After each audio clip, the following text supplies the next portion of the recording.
मिनिटात 30 बातम्या. Powered by बाबा जाधव मसाले, खजिना मराठी चवीचा. अस्सल खा, अस्सल रहा. पिंपरी चिंचवडमध्ये आज मनसेचा पदाधिकारी मेळावा. अमित ठाकरे पदाधिकाऱ्यांची शाळा घेणार. शिवरायांच्या प्रत्येक गुणाचं पालन करावं, रामदास स्वामींनी दिलं होतं संभाजीराजेंना पत्र. प्रत्येक कार्यकर्त्यानंही तसं वागावं, मोहन भागवत यांचा सल्ला. राज्यातील 35 ते 40 लाख शेतकऱ्यांना कर्जमाफीचा फायदा मिळणार. 2 लाखांपर्यंतचं कर्ज माफ होणार, सूत्रांची माहिती. तर कर्जमाफीमुळे सरकारवर 22,000 कोटींचा आर्थिक भार पडणार. मुंबई पुणे प्रवाशांसाठी आनंदाची बातमी. 1 मे पासून मिसिंग लिंक सुरू होणार. प्रवासाचा वेळ 30 मिनिटांनी कमी होणार. महाराष्ट्रामध्ये उष्णतेच्या लाटेचा कहर. विदर्भातील 3 जिल्ह्यांमध्ये पारा थेट 45 अंश सेल्सिअसवर. लातूरमध्ये उष्माघाताने एका लहान बालकाचा मृत्यू झाल्याची माहिती.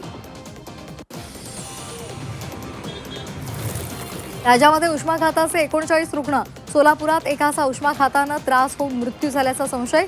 काही जिल्ह्यांमध्ये पारा 40 ते 45 अंश सेल्सिअसवर. नागरिकांनी काळजी घेण्याचं आवाहन.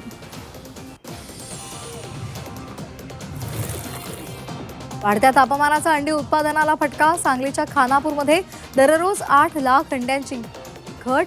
पोल्ट्री मालकांना आर्थिक फटका. नाशकात जपानी बांगलादेशी आंब्यांची चर्चा. जपानी मियाझाकी लाल आंब्यांना बहर. प्रादेशिक तत्वावर आंब्याची लागवड.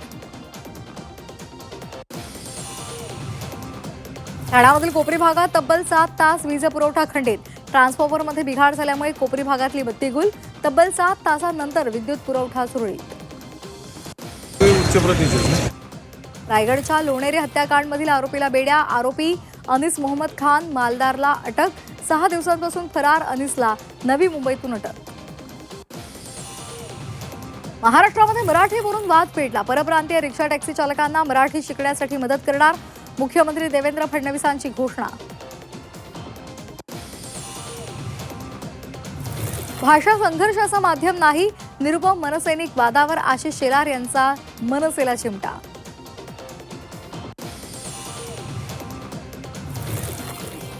डोंबिवलीमध्ये मनसेचे रिक्षावर स्टिकर्स. मला मराठी समजतं, मला रिक्षात माझ्या रिक्षात बसा, अशा आशयाचे स्टिकर्स. बागेश्वर बाबांच्या वक्तव्यामुळे नवा वाद. इतिहासाशी छेडछाड केल्याचा आरोप. सत्ताधारी विरोधकांनी घेतला समाचार. पुण्यामध्ये पीएमपीएल बसच्या चोरीचा प्रयत्न. बस पळवणाऱ्या आरोपीला अटक.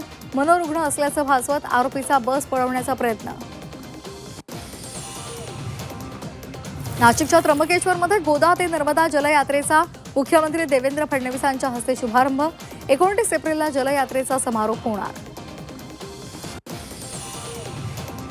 पालघरमध्ये युरिया खताचा काळा बाजार. 20 लाखांचा मुद्देमाल जप्त. बोईसर पोलिसांची मोठी कारवाई.